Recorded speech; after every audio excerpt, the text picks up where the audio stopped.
This is the Demystifying Mental Toughness podcast, hosted by David Charlton, and you're listening to this podcast to help you build your own mental toughness, or so that you can support other people or your clients better. Either way, you will learn more about developing this plastic personality trait that all but guarantees that you will perform better and lead a more prosperous life.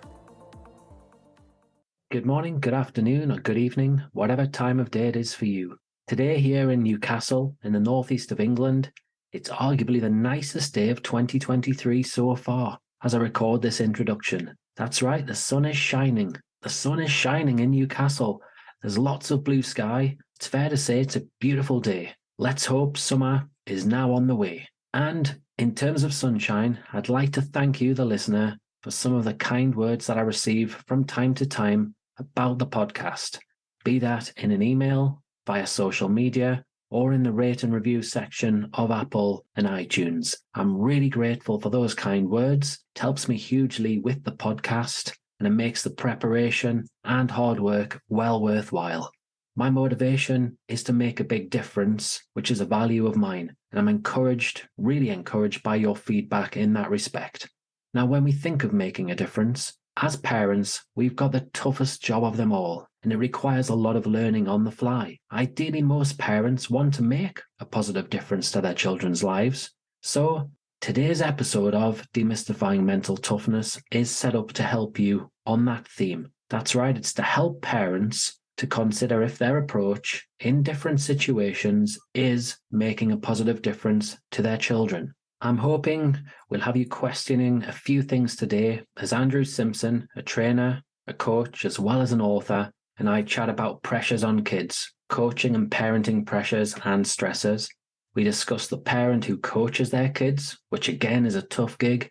We discuss social comparisons, children who carry their sporting identity, so it then goes on to impact their self-esteem, and as well as a whole lot more. It's a great episode for parents and for coaches and teachers involved in youth sport. I really do hope you enjoy it. Hi, Andrew. It's great to meet you. Would you be able to just let the listeners know a little bit more about you and your background? Yeah, absolutely, David. Thanks for having me on the show. I've been involved in sports my whole life. It's been my passion. And when I was 19 years old is when I stumbled across my first mentor in life who opened my eyes to the fact that I could get paid to help athletes get stronger and faster and get better at their sport, which I had no clue that that was a real thing. And so I started learning about fitness and exercise science and sports performance and athlete development and fell in love with it. And I've been doing that ever since. But along the journey, I was led into starting my own business after a few years of working with that mentor. And I just found a lot of opportunities to be impacting the athletes on a deeper level than just, again, strength, speed, and agility. And we'll talk about that during our conversation today. But it's really been the past 9-10 years of my life, just full blown working at helping athletes in all the areas that I feel that they're being underserved in. And so that's my professional background. But then I've got a wife, 2 kids, a 4-year-old and a 1.5-year-old who are absolutely crazy, but it's awesome. And I love being a dad. And so, yeah, that's kind of my life right now. I hope you're sleeping well at the moment then. For the most part, we're out of that stage, but who knows? If we have another one, then we know what happens after that, right? Exactly, yeah. So I'm guessing then you've come across quite a few youngsters like with your training and with your background there. What are the typical pressures that you notice that children are under? Well, I mean, I'll start by sharing just after I had gotten into the sports performance industry and was working with athletes, it was about 6 months into it that I was working in a big sports complex with big indoor turf fields. And I don't know why, but I stumbled over to one of the games to watch. And as soon as I got on the sidelines, I heard a coach just erupt from the sideline and scream at his player who had just taken a bad shot and completely berate him and embarrass him in front of the entire teams and in front of the parents. And this was a 9-year-old rec soccer game. And man, when I heard that, it hit me right in the heart, right in the gut. And it just threw me back so hard, and it upset me so much that I kind of knew right then and there that this wasn't just going to be about bigger, faster, stronger for me. I needed to help athletes and parents in a different way. And so I guess the first pressure that I know kids are under is from pressure to make their coaches proud and to live up to their coaches' expectations, and then pressure to make their parents proud and live up to their parents' expectations. And so those are the two biggest pressures that most kids face in sports is, can I make my coach proud? Can I make my parents proud? Yeah, and I know I've noticed and I've read about this where somewhere around about the 9 to 11 mark, you'll find children, their focus changes from simply just being immersed in the task in hand in the sport to actually trying to please people. Mm-hmm. In this case, coaches and parents. So yeah, I suppose we'll start with coaches. What message would you like try and send out to coaches to consider? There's a lot of messages. All right, so where should we start here? a lot, and it all depends on the coach, right? But I think there are a lot of coaches out there. I would say the majority of coaches got into this field of coaching not because they wanted to make a bunch of money and get rich, right? Most coaches aren't getting rich from coaching, especially youth sports. They got into it because they wanted to help the kids. But along the journey, the pressures from the world and from the outside and from parents to make it all about get the kid a scholarship, make the kid faster, stronger, all these things. Those pressures can actually start to make a coach lose sight of why they're doing this to begin with. And so my message to coaches, for the ones that are in this because they really want to help kids develop, is to at all costs avoid shifting your focus to just make the kid a better player all day, every day, no matter what it takes, and win games. Avoid that and focus on what that kid needs today, each and every day. We call it love-powered coaching. In my first book, we write a lot about love-powered coaching, and love-powered coaches, what they do differently is they do what is in the best interest of the young man or woman, no matter what, no matter the pressures from mom or dad, no matter the pressures from the outside to win games. It's like, what is best for this kid's long-term development? Sometimes that's, discipline, correction, being real with them, like that has its place.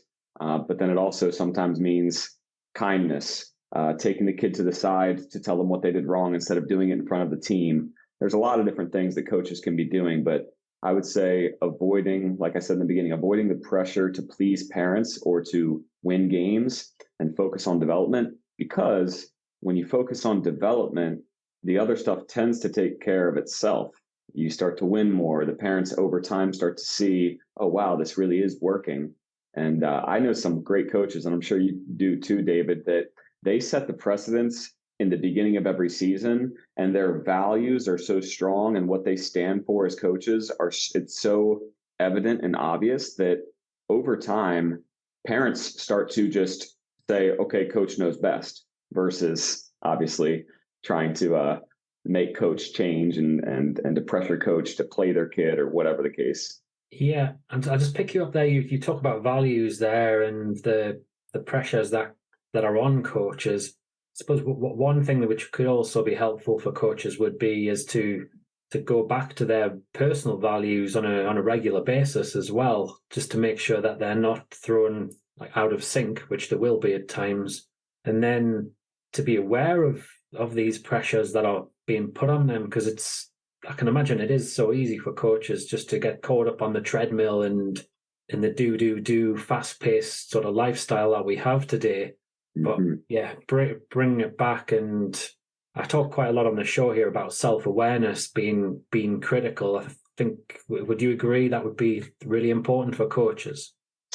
To have that self-awareness and to come back to their values and to make sure they're, really, just to understand where when they get pulled from pillar to post and get pulled out of sync, and then what their behaviors look like when they're not on top form.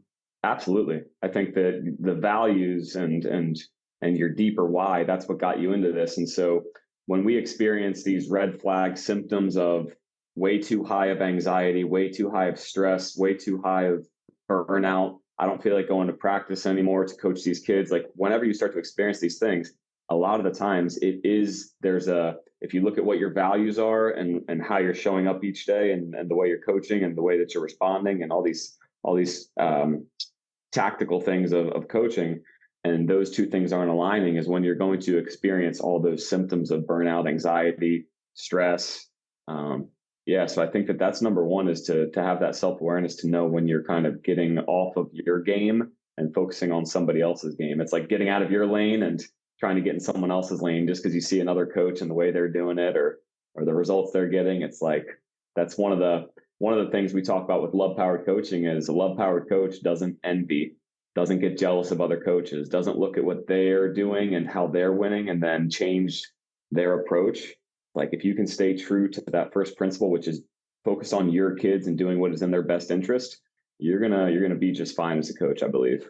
Yeah, and I suppose this is going to take some time to step back, isn't it, from time to time, and actually reflect on whether you are doing a good job and how you can improve your communication and improve your skills, I suppose. In terms of you've touched on parents as well and parental involvement. There's a lot of coaches out there who are parents as well, and they're actually coaching their own children. What sort of messages would you give to them? Man, it's probably one of the hardest balances, like, in the world, to balance the coach and the parent hat. And I've only seen a few do it well. And I interact with dozens of parents every week, having conversations with them, how to navigate what's going on with their kids, how to help their kids succeed, but not, crumble under pressure along the way. And so a lot of these parents, though, are coaches as well. And man, I'll tell you, I do a lot of one-on-one mindset coaching with athletes. And one of the most frequent conversations that I have with athletes is, okay, what do you need to go share with dad or mom, who's your coach? Also, what do you need to share with them after today's session about how you're really feeling and about how this is really affecting you? And so it's like, as the parent who's also a coach, you've got to become really skilled at communication and at asking the right questions to be able to get your kid to share the truth. I think that is a really important skill that a parent who's also a coach needs to develop, is to find subtle ways to ask questions that it's going to be during a non-conflict time when your kid is most likely to share the truth about how they feel or about how you're doing, and like asking for permission, right? It's like, hey, Johnny, do you mind if I put my coach hat on right now, or would you prefer for me to keep my dad hat on? Johnny will be like, keep your dad hat on for this one. All right, cool, no problem. Oh, which way do we take this now? there's a few things you've mentioned now. You talk about asking questions, and I suppose as a parent, what you're doing there is you're handing over some control to your child, aren't you? Which is going to empower them and essentially give them more confidence and build up their self-esteem and self-worth. Where some parents can struggle with that, can't they? Because it can be very much tell, and you do it my way. Yeah, absolutely. Yeah. I mean, we'll probably get into it, but I've got so many just stories that come to mind of, even recently in this past week, a kid who was struggling with their dad as a coach, because their dad actually went on to coach a grade older than this young lady. And so wasn't attending her sports games as often as he used to, because he was coaching another team. And man, this wrecked her even more. She actually preferred it when dad was the coach, because at least he was at the games. And so that's a whole nother issue. But yeah, the parent coach dilemma is a tough one.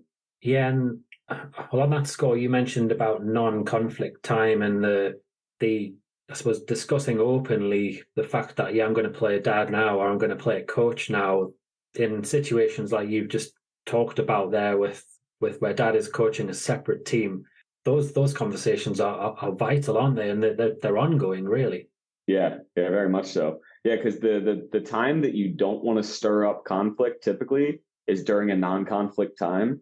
So it's very counterintuitive to open up the door for potential quote unquote conflict, which it's really just, important conversations. I don't like necessarily the word conflict in all those in every single conversation, but to open up the door for your kid to share those things during a non-conflict time, again, it doesn't feel natural because it's like, why would I do that? Why would I create a conflict when there's not one? That's the time that you got to have the conversation. That's the best time to have it.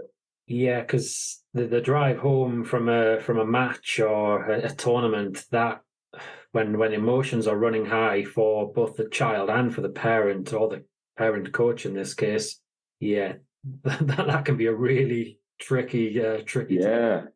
Yeah. And let's say like after, you go to the movies with your kid and you're walking out of the movies and you're just like, hey, Susie, like it's gotta be tough, like, having your coach also as your dad, right? I mean, I can only imagine it's probably pretty tough.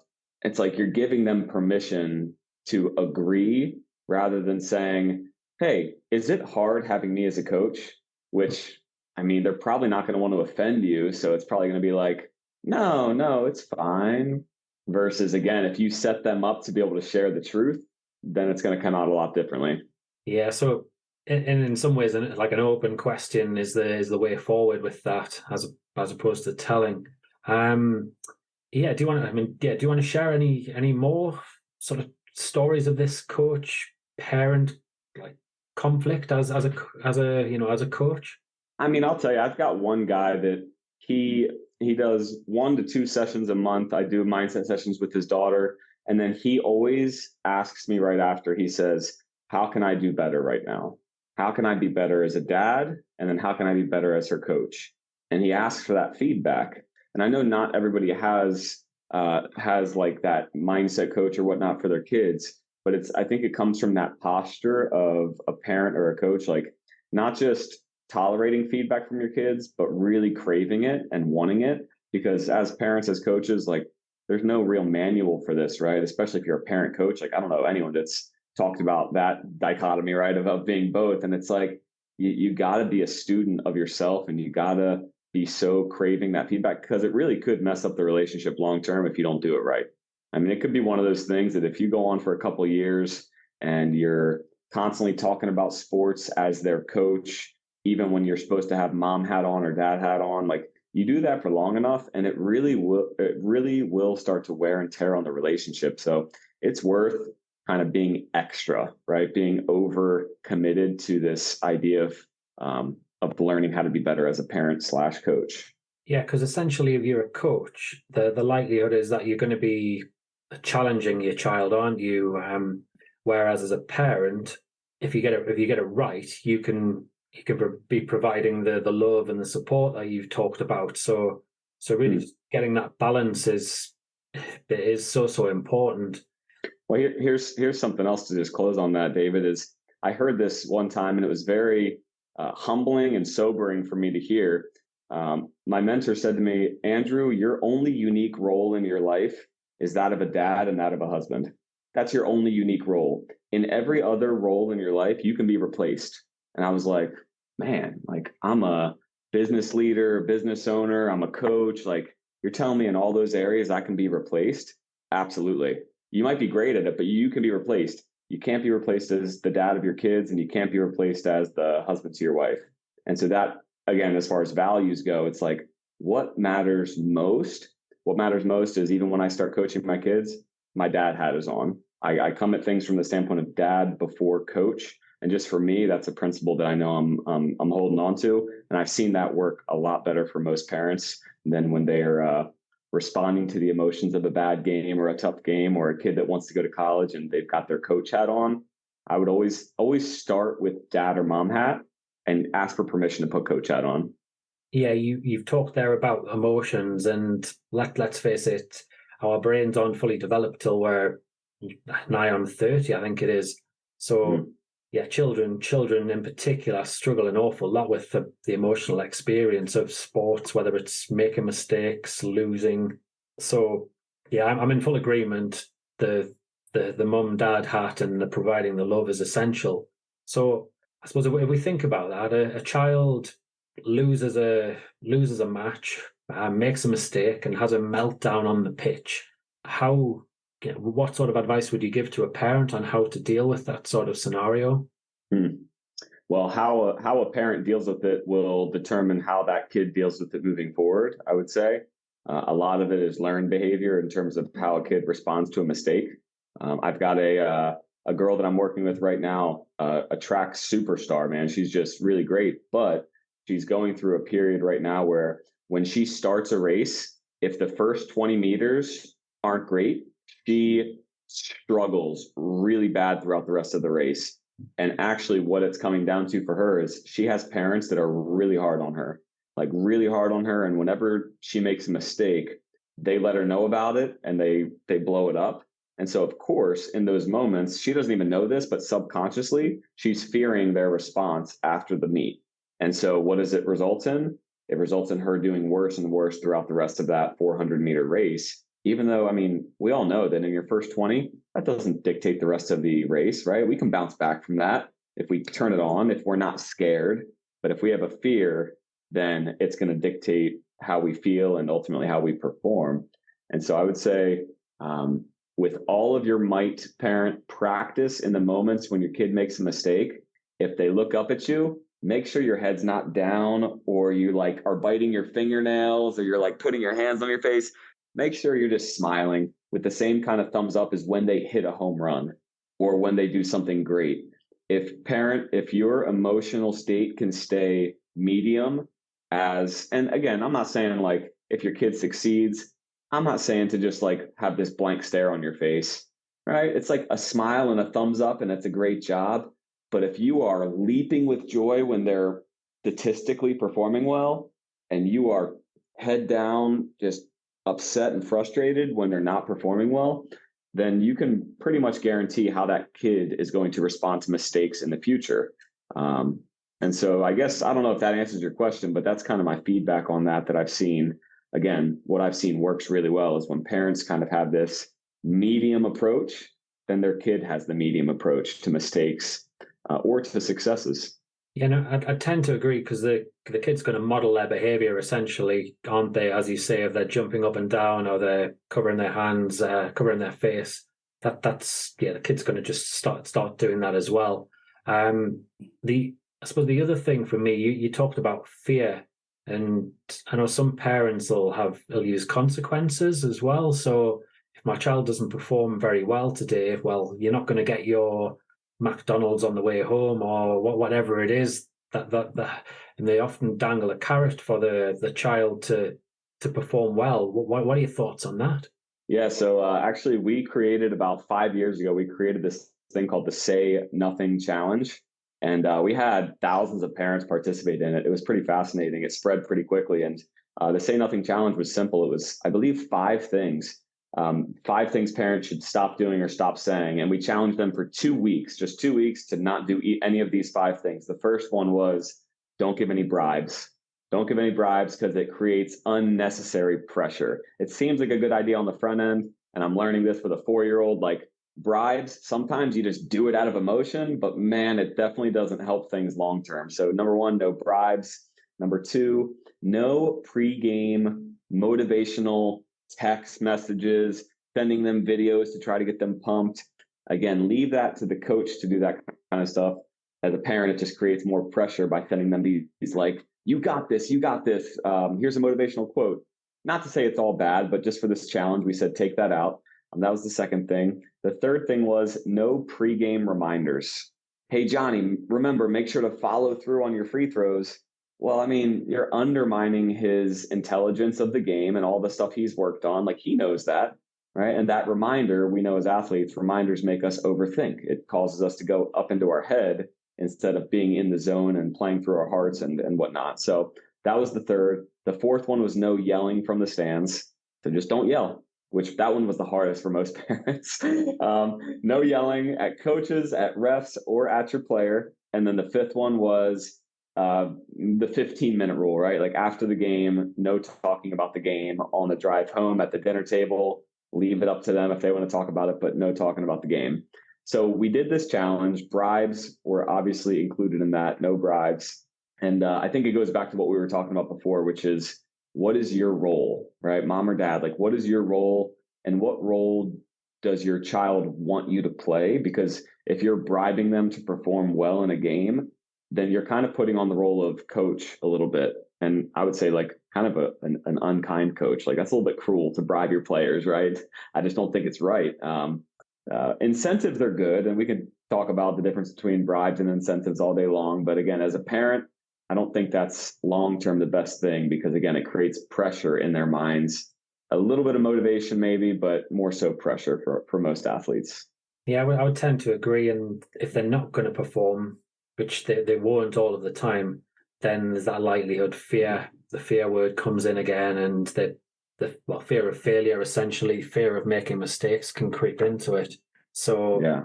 yeah, I think my advice for parents really is, again, gets back to this open communication and asking questions. How would you like me to behave in these moments? How, if we're going to offer rewards, what should the rewards look like? And then give them a few choices. Yeah. And then the other piece too is reward what you really want repeated. And if as a parent, if what you really want repeated is a good batting average or more hits, it's like, why? Like, why do you really want that personally so much? I mean, if you want it for your kid, that's one thing. But you should also, if we're going to be rewarding, I think we should also be rewarding effort, if that's what you care about most, and that's what one of your values are. Good teamwork, and when they encourage their teammates.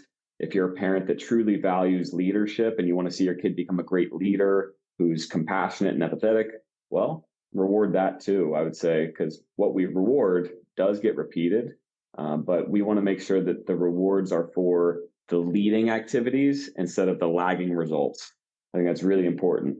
Yeah. So essentially, the rewards link to we could call it the controllables, things that are within their control process as opposed Yeah, to outcome. yeah, the behavior, exactly. Yeah. Um, self-worth is something I come across in my work, where if the kid doesn't perform very well, then it can link to their own feeling of self-worth and their self-esteem. But likewise, as a coach and as a parent, if the kid doesn't perform, that again can link to your own sort of self-worth as the coach and parent. Do you come across that too? Yeah, and I've got a really great story of a parent who I believe did this right. Her daughter was going through a really tough time with recruiting. She had torn her ACL. She wasn't getting the looks that she wanted. She was just really down in the dumps, and she was just frustrated all the time. And I noticed that mom, obviously, she was hurting for her child, but you could tell it wasn't affecting her as much as I see that kind of stuff affect some parents. And it's like the mom seemed like she was still okay, right? She was fine. And I was like, why is it that you're okay right now? I see a lot of parents when their kid is not getting the scholarship, not being a starter anymore, not making the team, like the parent gets really bent out of shape, and then obviously it trickles down to the kid. And so I said, Trina, what's her name? I said, how is it that you are the way you are? She said, Andrew, I've got my own goals. She said, I've got my own things that I'm pursuing in life. I'm still growing. I'm still trying to be better myself. And I want my daughter, if nothing else, to see that I'm still pursuing my goals. I'm still reaching for my best in life. And she's going to see that, and it's going to make her want to come out of this funk and pursue more. And so Trina's worth was not tied up in her daughter's performance and how well she did.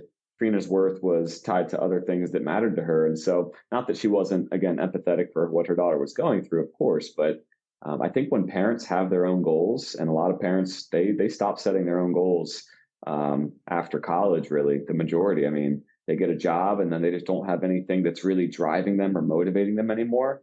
And the best example we can be to our kids, the thing that will keep us from having to tell our kids to work harder or to get motivated or to go for this, is if we're doing it ourselves. Yeah, that's an interesting one, because I've come across the whole, how can I motivate my child? They're just not motivated enough. They don't show enough effort.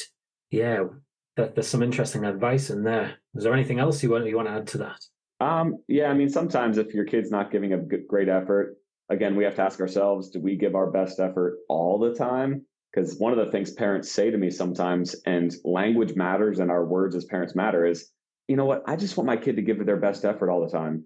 I'm like, best effort all the time? That's a big ask. Like, I'm a pretty motivated person. I don't give my best effort all the time, right? And so grace, right? Grace is an important thing, and that will tend to lead to a kid that has a lot of that perfectionism, idealism, those types of traits that we got to find a balance in. And so, yeah, I think when it comes down to effort, we got to set realistic expectations for what effort is and what great effort is. And then also, it's like, I don't believe that every kid is meant to play college sports and professional sports. Right? Imagine that. I mean, it's what only about 2% end up getting there anyway. And so I try to encourage kids when I get a hold of them at eighth grade, ninth grade, and they're just telling me like, I want to play college sports. And if they don't seem really passionate about it, I try to find out like what else are they great at? Like not every kid. I mean, every kid and every person has incredible gifts, incredible talents. Every person, I believe, has something that they can be great at. And if we keep pigeonholing them into sports, and saying that the pinnacle of sports is college or professional, then we might miss their true talents and their true gifts. And it's something I'm trying with my even 4-year-old right now. It's like he's not an athlete right now. He's like, he doesn't like sports, doesn't like, he's not about it. And I'm trying to embrace that and just be a student of him and see like, what does he love? What does he gravitate towards? What is he naturally gifted at? How does that line up with his personality? And then, trying to lead him towards that. But there's just so much pressure, David, for kids to go to college to play sports. So much societal pressure, parent pressure, coach pressure, that it's an uphill battle.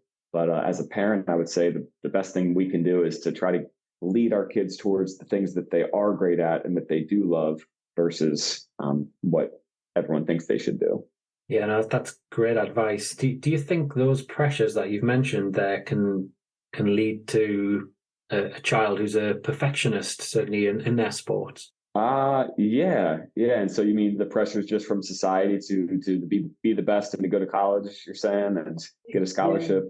I suppose what I'm thinking about is, at 9, 10, 11 years old, there's a lot of pressure on children, be it, as you say, from the parents, from coaches, just from the culture itself in the clubs. So, yeah, the question there is, do you think all of this pressure, which they're not really emotionally capable of dealing with, do you think that can breed some perfectionist tendencies? For sure. And in my new book, I write about this concept of taking back control of how you measure progress. And if you can imagine three circles all side by side next to each other, and the circle in the middle is where you are today, right? Where you are today with your sports performance, with your abilities, where you are today. And then the circle to the right is your bigger and better ideal future, right? Your big goals, your big dreams, your big aspirations. Well, there's a gap between where you are today and your bigger and better ideal future, your goals, right? And most athletes are trained, and as a result, they do focus on that gap. That's all they focus on, is how far they fall short of where they want to go. And when you focus on that gap, I ask athletes, what do you feel when you focus on that gap? Coach Andrew, I feel overwhelmed. I feel stressed. I feel anxious. I feel like no confidence, but it does make me feel a little motivated, right? Because it kind of pushes me and makes me want to get better and reach that goal. But for the most part, when I focus on that gap, Coach Andrew, I just feel negative emotions, which leads to negative performance. And that's the perfectionism in us. And I've got it too. And so when I learned this concept, I learned what's on that left circle. So there's a circle on the left, and that represents where you used to be, right? Where you were. And there's a space between where you were and where you are today. And that space is called the gain, right? The progress, how far you've come. And when I sit down with athletes and I write about it in the book, the exercise, I ask them, tell me about the 5 things you're most proud of in your life. And they struggle. I mean, to reflect on the things that they're good at or their wins or the things that have gone well, where they made progress, it takes them. I mean, sometimes we're sitting in silence for 5 minutes, which that's awkward and long for a 10-year-old, 12-year-old, 14-year-old kid. And we just sit there until their brain starts to search for those things. And it does, right? And it eventually finds them. And then you can see them start to sit up a little bit taller in their chair. Their posture gets better as they start to talk about these things that they're proud of, that they've done. And then I say, okay, tell me about in your last season now. In the last season, what are a few things that went really well, a few wins for you, a few things that you did well? And then they start to share those things. Okay, what about in the last couple months? Where have you made the most progress as an athlete? How have you progressed the most? And again, they're sitting up tall and they're starting to share because I'm forcing them, right? Like I'm making them search for the things that they're good at or that they've made progress in. And so I share all that because perfectionism, it's not a bad thing if we balance it with a progress mindset, right? If we first start with and develop the habit of reflecting on where we've come from, that we have made progress, that we are doing a good job, then an athlete can start to wrap their mind around 2 steps forward and 1 step back. 2 steps forward, 1 step back. That 1 step back is just a necessary part of the journey. But man, this is something that I personally struggled with for a long time. I was just always thinking about what's next, what's next, what's next. And I never paused to reflect on the wins and the highlights and the things that were going well. And it transforms the emotional state and the mental state of an athlete when they build this habit. It really does. Yeah, I'd agree, because it is very easy when you are that highly driven perfectionist just to spend so much time in there. Well, I need to do this better. I should be doing this. And you can become really, really self-critical. Yeah. I mean, here's a cultural norm today. You should never be satisfied. You should never be satisfied. Always keep pushing. Never be satisfied. I mean, what does a career in sports where you are never satisfied look like?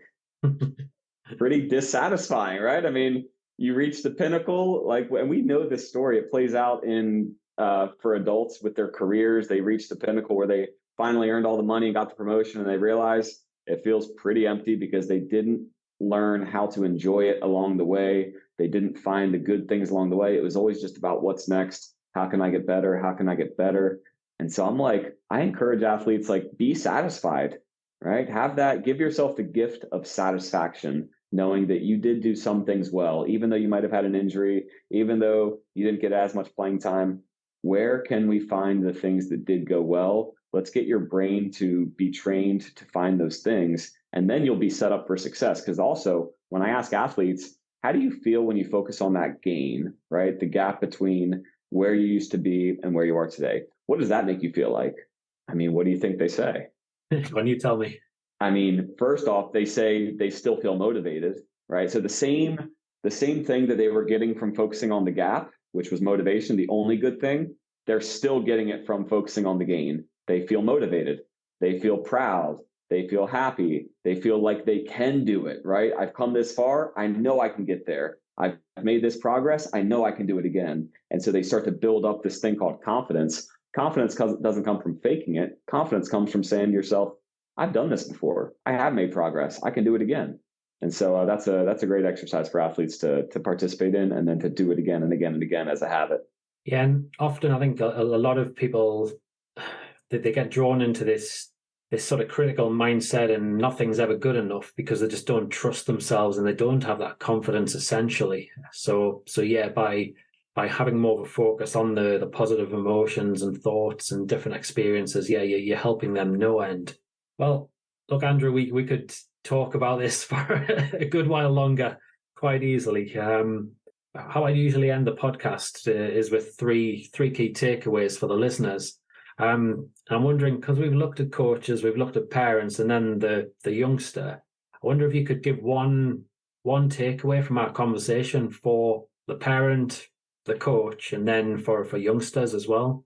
Yeah, I mean, I think we said it all. So I'll summarize it with, for the parent to start, it's going to take everything in your power to resist putting on the coach hat first, because we are wired as human beings. Our brains will always naturally look for what's wrong, what's missing, what isn't right yet. And that's what our brains default to. And so as a parent, it's the same thing. You're going to be tempted to point out the things your kid didn't do well, point out where they still need to improve, point out how far they fall short from their goals that they say they have. So it's going to take a lot, but I would say parent hat on first, lead with love. For the coach, coach, you've got power. You've got way more power than you even know. And the power of your words, the power of how you discipline your kids, the power of the rewards that you give them, the power of sitting down with them for 2 minutes after practice and just telling them they did a great job. Like, you've got so much power. And so, like we talked about, David, self-assess all the time and ask yourself, how can I use my power and steward my power and leverage my power for the good of the athlete every single day? That'll leave a great legacy. And then athlete, If you're struggling right now mentally, if you are in a place of anxiety or even depression around sports and you're just feeling beat down, beating yourself up, I want you to remember that sports are what you do. They're not who you are. And you're more than an athlete. You really are.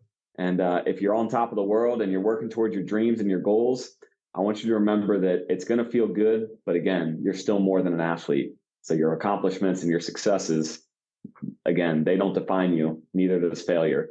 That's fantastic. Some great takeaways there. And, I've loved the conversation. Would you like to just guide the listener over to your website, social media, and then you can highlight your books as well? Yeah, so I'm on Instagram, Coach Andrew Simpson. If you go to my website, there's free trainings for parents, there's free trainings for coaches, there's free trainings for athletes. It's andrewjsimpson.com. And those are the best places to find me. What was the last question? It was about your books. You can, and I know you obviously book about youth sport there. You feel free. The first book that I wrote was called The Youth Truth, and it's coaching and parenting in today's crazy youth sports world. So that book has about 33 mental game exercises that a coach or a parent could give to their kids to help them as well. And then the most recent book is called Athlete, I'm Talking to You, the 7 Mindset Hacks to Dominate in Sports and Life. And that book is a much shorter read, and that is for the athlete himself or herself. Excellent. I'll put all that information in the show notes. And yeah, I really, really appreciate your time. A big thank you. Thanks, David. It's been great being on, man. Thank you. I hope you enjoyed this week's episode. As I mentioned earlier, and as you'll be well aware of, parenting is complex, as is coaching, as is teaching children, with everything that goes on in your lives. Then throw in the culture, the environment, siblings, friendship groups, motivation, developmental stages, and the personality of your children. It can be a really tough gig at times. And with some luck, from this episode, I'm hoping you may have taken at least one key message. If you did, please do feel free to email me or message me and let me know what it was. I'd love to hear from you. In the meantime, please do have a great week.